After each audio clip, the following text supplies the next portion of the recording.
আজকে আমি একদম রেস্টুরেন্টের মতো করে মোগলাই পরোটা বানিয়ে দেখাবো। আর মোগলাই পরোটা কারো যদি কোথাও একটু ভালো লেগে থাকে তাহলে শুরুতেই বলবো একটা লাইক দিতে আর চ্যানেলটিকে সাবস্ক্রাইব করার জন্য অনুরোধ রইল। চলুন তাহলে শুরু করা যাক। আর মোগলাই পরোটা বানানোর জন্য আমি মেজারিং কাপের 2 কাপ ময়দা নিয়ে নেব। আজকে আমি ময়দা দিয়ে মোগলাই পরোটাটা বানাবো। এবার 2 কাপ ময়দা নেওয়ার পর এখানে আমি পরিমাণ মতো লবণ নিয়ে নিলাম, দিয়ে দিচ্ছি চিনি, আর দিয়ে দেব এই চামচের 2.5 চামচের মতো সাদা তেল।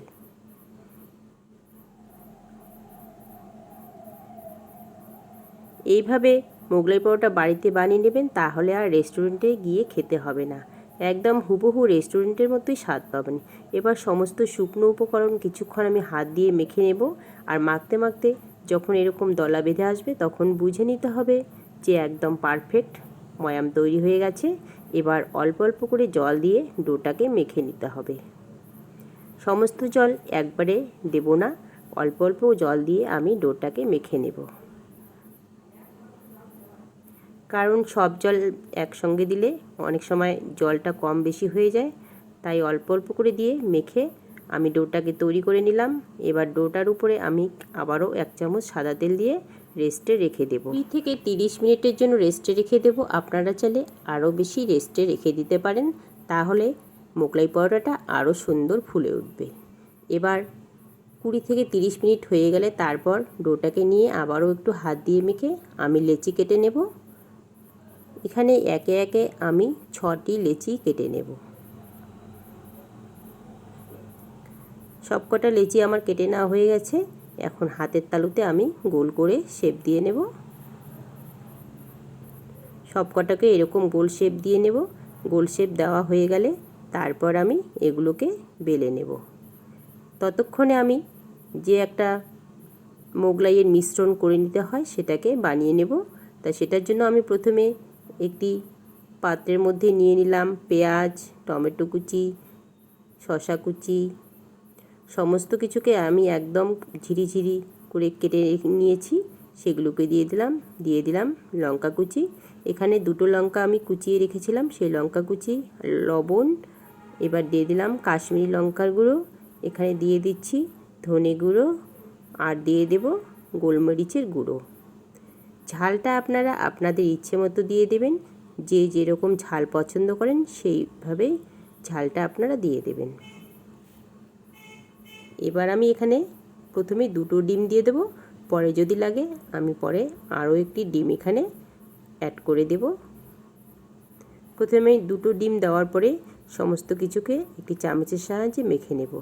মেখে নেওয়ার পর মনে হচ্ছিল যে একটু ডিমের পরিমাণটা কম হয়েছে, তাই আমি আরও একটি ডিম এখানে অ্যাড করে দিলাম। এবার সমস্ত মিশ্রণটা 10 মিনিটের মতো রেখে দেব। আর ততক্ষণে আমি এদিকে রুটিগুলোকে বেলে নেব। মোগলাইয়ের রুটিগুলো আমি একটু ময়দা ছিটিয়ে নিয়ে তারপর পাতলা করে একদম বেলে নিয়েছি। আর যে ডিমের মিশ্রণটা আমি তৈরি করে নিয়েছিলাম সেটাকে মাঝামাঝি দিয়ে তারপর এরকম সাইড দিয়ে ভাঁজ করে নেব। প্রথমে একটি সাইড ভাঁজ করার পর বাকি সাইডটাকে এরকম ভাঁজ করে দেব। তারপর একটু জল লাগিয়ে আমি 2টো সাইডকে বন্ধ করে দেব। অবশ্যই জল দিয়ে মুখটাকে এরকম বন্ধ করে দিতে হবে, তা না হলে মোগলাই পরোটাটা খুলে আসতে পারে। বন্ধ করে দিয়েছি, একটি আমার রেডি হয়ে গেল। এখন আমি আরও কয়েকটি রেডি করে নিব। এখানে আমি আরও একটি রুটি বেলে নিচ্ছি। আর রুটিগুলো অবশ্যই একদম পাতলা করে বেলে নিতে হবে। আমি কিন্তু একদম পাতলা করে বেলে নিয়েছি, একদম নিচে হাত দিলে কিন্তু বোঝা যাচ্ছে, আমার আঙ্গুলগুলো দেখা যাচ্ছিল। এবার যে ডিমের মিশ্রণটা আমি করে নিয়েছি সেটাকেও এর মাঝামাঝি দিয়ে দেব। দিয়ে একটা সাইডকে এরকম মুড়িয়ে দেব, এবার বাকি সাইডকে মুড়িয়ে দেব। দেওয়ার পর এবার 2 সাইডে আমি একটু করে জল লাগিয়ে দিয়ে 2 সাইডের মুখটা বন্ধ করে দেব। এই মোগলাই পরোটাটাও আমার কিন্তু রেডি হয়ে গেল। এখন আমি এগুলোকে ভাজতে চলে যাব। একটি ফ্রাই প্যানে আমি সাদা তেল গরম করে নিয়েছি। মিডিয়াম গরম হয়ে গেলে তারপর আমি মোগলাই পরোটা দিয়ে দেব। মোগলাই পরোটার যে মুখটা আমি যেদিকে ছিল সেদিকে কিন্তু প্রথমে দিয়েছি। এবার উল্টে পাল্টে আমি এরকম লাল লাল করে ভেজে নেব। দেখতে পাচ্ছেন আমার মোগলাই পরোটা কিন্তু খুব সুন্দর ফুলে উঠেছে, একদম মুচমুচে হয়েছে। আর এটা খেতে একদম রেস্টুরেন্টের মতোই, কেউ বুঝতেই পারবে না যে এটা বাড়িতে বানানো না রেস্টুরেন্টে বানানো। এবার আরও একটি আমি ওই তেলের মধ্যে দিয়ে দিলাম। এটাকেও উল্টে পাল্টে আমি লাল করে ভেজে নেব। এইভাবে যদি মোগলাই পরোটা বাড়িতেই এখন থেকে বানিয়ে নেন তাহলে খরচও কম আর খেতেও ভীষণ টেস্টি। আর এতে পেটের কোনো রকম সমস্যা হবে না। আর এইরকম করে বানিয়ে আপনারা বাচ্চাদের স্কুলের টিফিনেও দিতে পারেন কিংবা অফিসের লাঞ্চ বক্সেও দিতে পারেন। এতটাই টেস্টি একটা মোগলাই পরোটা, হেলদি মোগলাই পরোটা ঠিক এইভাবে বানিয়ে নেবেন, দেখবেন দারুণ লাগবে খেতে।